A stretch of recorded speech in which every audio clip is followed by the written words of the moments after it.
So first of all, let me just say that one thing I don't understand is the GT downplay that goes on in this community is absolutely wild.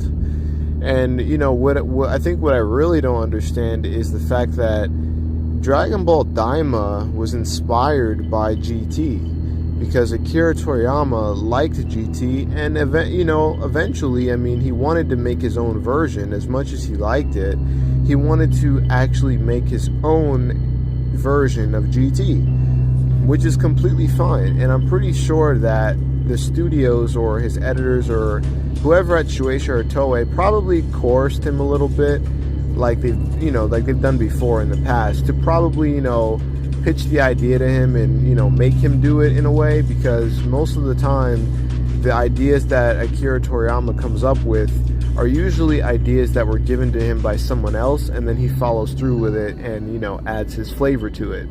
So I'm pretty sure they wanted him to do his own version of GT, and they're probably like, hey, you can make your own version of it.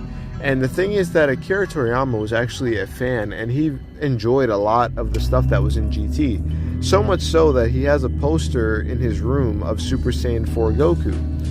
Now, the thing is, although the creator of Dragon Ball himself was a fan and considers GT canon, a lot of people don't consider it canon, which is fine, you don't have to consider it canon, because everybody has a different mind and different opinions, and you can't force someone to believe in something that they don't believe in. And the one thing that won't change is the fact that everything is canon in Dragon Ball, whether you like it or not. So you can still, if it helps you sleep at night to think about GT as being non-canon or non-existent, then that's good for you. If it helps you sleep at night, believe it. Believe that. The movies we all know are considered not canon, but to some people like me, there is no canon, and everything that is in Dragon Ball is considered, legitimately part of the official material. And I would say that for most of the original fans, that's the mindset that we come at this community with, because we're not toxic. We are fans that truly love Dragon Ball for everything that it is, and I will never be toxic and call out someone or be mad at someone for having an opinion. I will get pissed off sometimes, and I will come with the facts, and I will not be kind about it. And I know that I keep it 1,000, and it does hurt people's feelings, but that's your feelings, that's your problem. I will keep things factual, and I'm not going to hold back, but I will not disrespect you for having an opinion the same way I would like people to not disrespect me for having an opinion. But with all that being said, kind of sad that I have to say that before I talk about a GT topic, but with today's topic, what I wanted to talk about is how strong is the Revenge Death Ball from Baby. Now, I'm not going to actually scale Baby in terms of power, because I feel like that would take a little bit more time, and I really don't have that much time to sit and do that. Maybe I will another day, but for right now, we're going to be talking about the Revenge Death Ball, okay? So we see the Revenge Death Ball as some sort of dark, evil spirit bomb. And the reason why we see it that way is because Baby essentially gathers energy from every single person on the planet, right? And let me just mind you, all these people on the planet, the Earth has been taken over by Baby, so now every single person is a Suforian. Like, every person is a Tuffle. So he basically gathers energy from the planet and the people. So the pure energy of all the Tuffles and the energy of the planet, which had been wished by the Dragon Balls to be the Tuffle planet restored. So basically, this is like a dark, evil spirit bomb. And we all know what the spirit bomb is capable of doing. The spirit bomb has taken out fighters and villains such as Kid Buu. The spirit bomb has worked, multiple times. It's worked against Frieza, even though he did survive it. But the Spirit Bomb is supposed to be considered like one of the most powerful moves in Dragon Ball. It's basically life force energy, from thousands and thousands and thousands of people. And, even as far as the Universal Spirit Bomb, which was energy taken from not only the planet, but from multiple planets across the universe. So we know that, the Spirit Bomb is completely OP already. And also the user strength can also amplify the power of the Spirit Bomb, obviously, right? And we know that Baby Vegeta is leagues above Goku from the Buu Saga. I mean, even in his base form, he's tanking, he's basically beating the shit out of base GT Goku in his base form, which is absolutely nuts. And, this is Baby in his first form, like in the red tank top. At this point, he's already stronger than Vegito, Super Saiyan Vegito, Buhan, and, in GT, Buhan gets surpassed by General Rildo, who is just like a freaking foot soldier in comparison to Baby. So we've already established that we are way farther than the Buu Saga by now, just in the Baby arc alone, right? So basically, this Revenge Death Ball is an evil Spirit Bomb. Just think of it as an evil Spirit Bomb, right? So we have that to gauge its strength as being an evil Spirit Bomb. But you want to know what's different with this attack? What's different with this attack is that not only is it just like a dark Spirit Bomb, but this attack actually managed to send Goku into a different realm, a different dimension where space and time did not exist. There are quotes online, there are screenshots that from the Japanese sub, if you want to downplay this and try to tell me that it's not what it is, there are literally, in the Japanese sub, it says that their time and space does not exist in Sugoroku space, which is where Goku was ultimately sent to, not by the attack itself, but he was actually sent there from the shockwaves alone from it. So basically, the shockwaves from the attack sent Goku, it knocked Goku out of Kibito Kai's arms and sent him into an alternate dimension, which Goku breaks out of in base form with a Kamehameha wave. But, yeah, aside from that insane feat in base form, so this is probably, I think, the first attack in Dragon Ball history, correct me if I'm wrong, that would ultimately send you into a different space-time continuum. If you look at, Hit, the character from Dragon Ball Super, Hit creates pockets of space, or I guess he moves further in time and can create pockets of time. Now, what makes this feat so crazy is that someone like Hit, who's basically this far as the second saga of Dragon Ball Super, like this is midway through Dragon Ball Super, Baby is already having a feat that is comparable to it. I'm not saying it's greater, but I'm saying that the feat of warping time and, messing with time and knocking someone into a different space-time continuum is something that is in Dragon Ball Super far in, and it's, Hit does something similar to that. So, for all the people who are going to say, oh, well, Hit's feat is better, okay, it may be better, but the thing is that Baby's the first antagonist to actually do this. Like, he's the first antagonist to actually fuck with time and space. If you don't count the movies where Cooler was in time and space with Goku in the instant transmission, but also if you want to factor in that and you want to argue that Cooler did it first, it actually makes my argument even better for me and validates me even more, because this far in, he's doing it to a higher degree, because not only does he send Goku to a different dimension, which Cooler did not do, that would prove that blast alone would be faster than Goku's instant transmission. He would not be able to, escape. And furthermore, on the instant transmission thing, right? Check me out on this. Hear me out on this. Kibito Kai is supposed to be faster than instant transmission. He's a god, okay? These are godly beings that are supposed to have magic and, mythical powers that, the normal characters in the show don't necessarily possess. They're supposed to be exalted beings, kind of like the gods. In some way, they were written later on to be gods. So, characters like the Kais are supposed to be very, very strong. And even Kibito Kai was not able to successfully get Goku and teleport back in time. That's how fast that the Revenge Death Ball was. So, in terms of speed-wise, that's how powerful and how fast it was. Those shockwaves were able to intervene and intercept, Kibito Kai, who was faster than instant transmission. So, That right there is a tremendous feat, messing with time and space. And you know why it's such a tremendous feat? It's a tremendous feat because it wasn't the blast itself that did that. It was just the shock waves. The same way people say, you know, Battle of Gods Goku, the shock waves created, you know, vibration and almost destroyed the macrocosm, like the entire universe, because the shock waves grew stronger as they went out. So, you know, and the thing is, this is only the baby saga. Like, it gets more crazy as GT progresses. You know, Goku doesn't remain, even in Super Saiyan 4, he doesn't remain the same strength. He keeps on getting stronger and stronger in that form, which is why he doesn't need a Super Saiyan 5, because that form essentially can get as strong as it needs to be. But anyways, so that's like the second thing that I want to mention. It's not only is it like a spirit bomb, but it does have the ability to knock you in a different dimension. That's how strong the fucking attack is. Now, lastly, I'm pretty sure, right? There may be something else, but lastly, what you want to know what makes this feat so fucking crazy, furthermore, is that this blast, this Revenge Death Ball is actually the first Hakai, okay?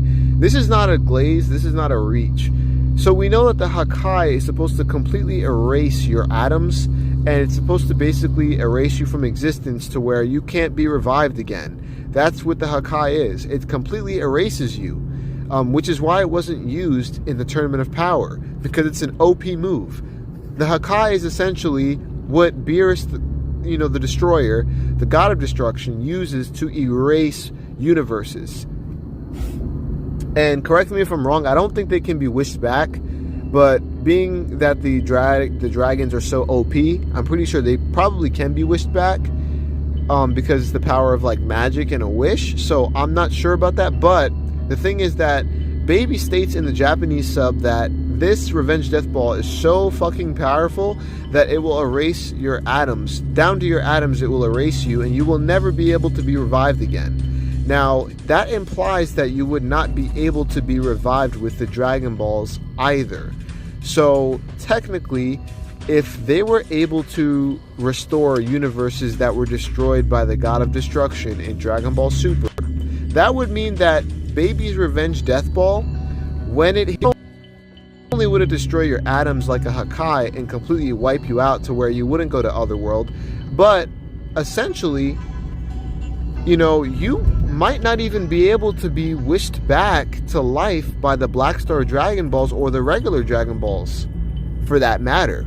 Now, that would actually make the Revenge Death Ball even more dangerous than the Hakai, okay? That's just theoretically speaking, if that would imply that the dragons would not be able to, like, wish you back to life in GT, because he implies that you will never be able to come back to life. Whereas Beerus has never implied that anything about the dragons not being able to restore universes that have previously been destroyed, or, you know, restore people's lives who have been hit with the Hakai.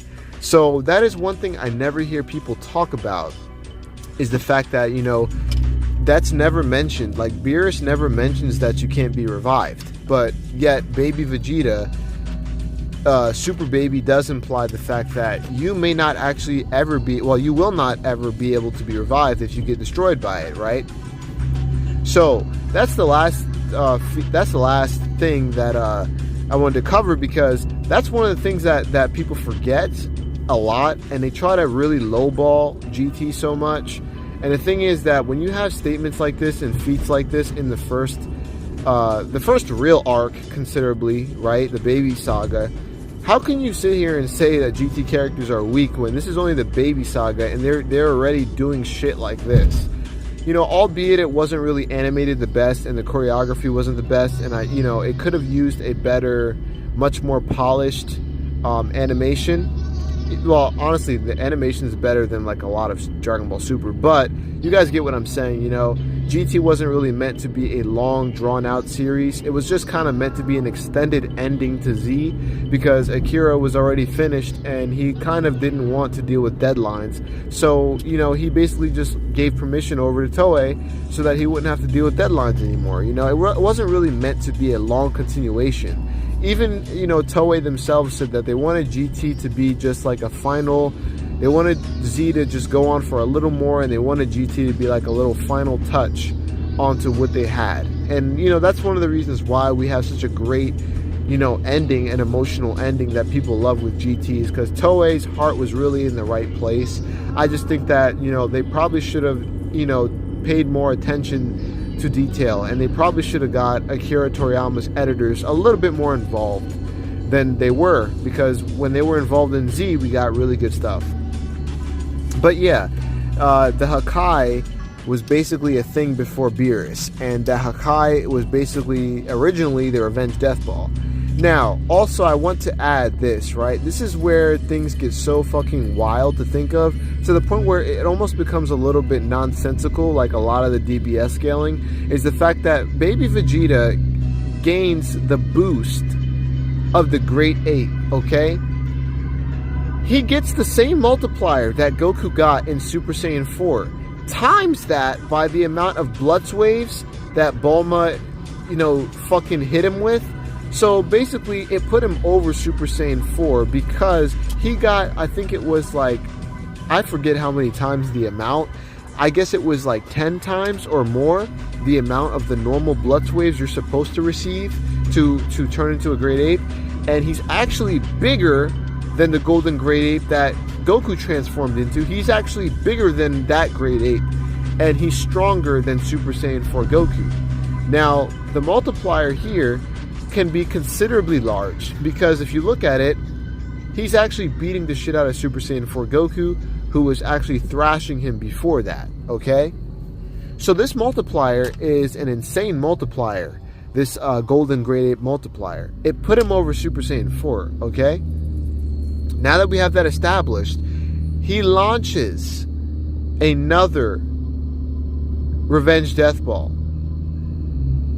He launches, this Revenge Death Ball is not only multiple times bigger than the original Revenge Death Ball, but this Death Ball has these little like orbs inside of it, these blue orbs inside of it, and the blast just looks a little bit like more dangerous, because now not only is it just a regular black ball, but if you look at the image, there's a bunch of like miniature electric balls inside of the Revenge Death Ball. So they're basically, the animators are implying to you that, you know, with the blue hue around the Death Ball, that this Death Ball, you know, it's bigger, it's much more powerful.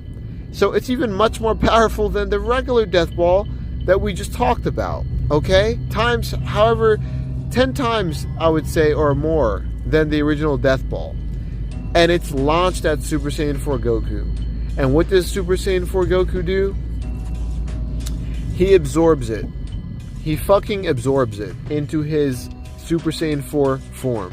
He absorbs this shit, and he vaporizes it, the blast. And he uses the energy from that to then fire off a Kamehameha and send baby into the sun. Now, for all you people who continue to lowball Dragon Ball GT, just think about that.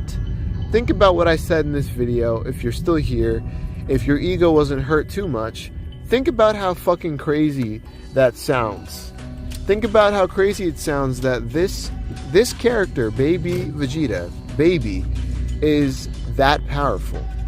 Now, next time you want to debate Dragon Ball GT and put them up against Dragon Ball Super characters, just remember that a character that was early on in the series was already performing attacks that were stronger than the Hakai that Beerus has. Okay? Dragon Ball GT is not a joke. Just because they don't outwardly say anything about being universal, trust me, I'm pretty sure that Baby could solo the universe if you gave him the time and you told him to do it. I'm pretty sure he could do it. And the thing is that Goku clashing fists with Beerus, you know, that people seem to really like overglaze that feat, even though it is a great feat. I actually like the feat. I think it's awesome, but the thing is that people seem to forget that was just the shockwaves getting stronger with time, you know. And it also is very relative to the shockwaves of the Revenge Death Ball, because those shockwaves sent Goku to a different dimension. So you could compare the two and say that they are relative. It's not far-fetched. My whole point here is that it's not very far-fetched to compare the feats, because they are both in the same realm. It's not like I'm trying to use a feat from Dragon Ball Z and try to put it over a feat in Dragon Ball Super. Like, GT characters are just, for some weird reason, they're very underrated, and people like to downplay the fuck out of GT, which is absolutely crazy, because this doesn't even like scratch the tip of the iceberg to a lot of the other shit that happens with Super 17 and the Shadow Dragons. Like, when you get to the Shadow Dragons, it's a wrap, basically. Like, Nova Shenron probably solos a lot of Dragon Ball Super. I'm sorry to say, but when you get that far into the series, there's just some crazy shit. Like, Nova Shenron being, like, hotter than the surface of the sun himself. And, you know, Goku in Dragon Ball Super needed a special suit to go down to the Earth's core. You know, it's just makes you think about certain things. You know, the inconsistencies in Dragon Ball Super have a lot of people talking out their ass and not knowing what the fuck they're talking about. But anyways, guys, I really wanted to make a GT video, and it took me a while to kind of get to it, but I hope you guys enjoyed. That was my, you know, take, and that was my kind of like, you know, video educating a lot of y'all on, you know, there's a lot of ignorant people out there, but on the Revenge Death Ball. So this attack is way stronger than you ever thought it was. And believe it or not, this Revenge Death Ball probably wipes away all of Universe 6. But that's all I have to say, guys. Let me know what you think about Baby Vegeta and Baby as a character. A lot of people, including myself, think he's like the best villain of all of Dragon Ball, and I really do think he might be like the top 3 antagonists. He's a very good antagonist. His whole story, his whole motivation, it's almost like you can kind of empathize with him to a degree because of how ruthless the Saiyans really were. So let me know what you guys think in the comments below, and I'm out.